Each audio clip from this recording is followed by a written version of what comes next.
వైకుంఠ ఏకాదశి సందర్భంగా మొదలైన తిరుమల శ్రీవారి ఉత్తర ద్వార దర్శనాలు పూర్తయ్యాయి. ఇవాల్టి నుంచి సర్వదర్శనాన్ని పునరుద్ధరిస్తారు.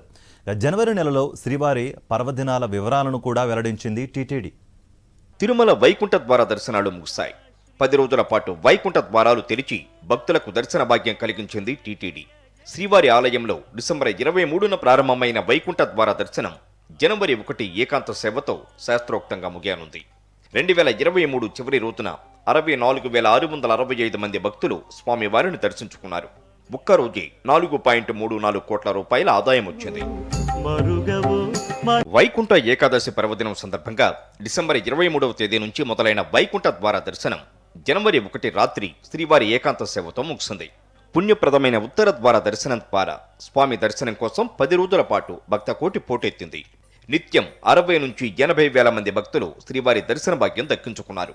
వైకుంఠ ఏకాదశి పర్వదినాల 9వ రోజు వరకు 5,80,576 మంది భక్తులు ఉత్తర ద్వార దర్శనం చేసుకున్నారు. ఈ 9 రోజుల్లో 36.21 కోట్ల రూపాయల హుండీ ఆదాయం సమకూరింది. అలాగే ఈ 9 రోజుల్లో 194,186 మంది భక్తులు తలనీలాలు సమర్పించుకుని మొక్కులు తీర్చుకున్నారు. వైకుంఠ ఏకాదశి ఉత్తర ద్వార దర్శనాల చివరి రోజే నూతన సంవత్సరం ప్రారంభం కావడంతో పెద్ద సంఖ్యలో ప్రముఖులు స్వామివారి దర్శనానికి వచ్చారు. తెలంగాణ రాష్ట్ర గవర్నర్ తమిళిసై సౌందరరాజన్, జమ్మూ కశ్మీర్ రాష్ట్ర గవర్నర్ మనోజ్ సిన్హా, కేంద్ర మంత్రి G Kishan Reddy, deputy speaker Kolagatla Veerabhadraswamy, మంత్రి గుమ్మనూరు జయరాం, ఏపీలో లోకాయుక్త జస్టిస్ లక్ష్మణ్ రెడ్డి, మంత్రి మేరుకు నాగార్జున, సినీ నటుడు సుమన్ ప్రభృతులు శ్రీవారి దర్శనం చేసుకున్నారు. జనవరి 2వ తేదీ మంగళవారం నుంచి భక్తులకు శ్రీవారి సర్వదర్శనం తిరిగి ప్రారంభమవుతుంది. వైకుంఠ ఏకాదశి ఉత్తర ద్వార దర్శనాల సందర్భంగా టీటీడీ సర్వదర్శనాన్ని జనవరి 1 వరకు రద్దు చేస్తుంది. జనవరి 2వ తేదీ ఉదయం 4 గంటల నుంచి సర్వదర్శనం టోకెన్లను మంజూరు చేస్తారు. మధ్యాహ్నం 12 గంటల నుంచి సర్వదర్శనాలు మొదలవుతాయి. ఇక జనవరి నెలలో ఆనంద నిలయం విశేష పర్వదినాలను టీటీడీ విడుదల చేసింది.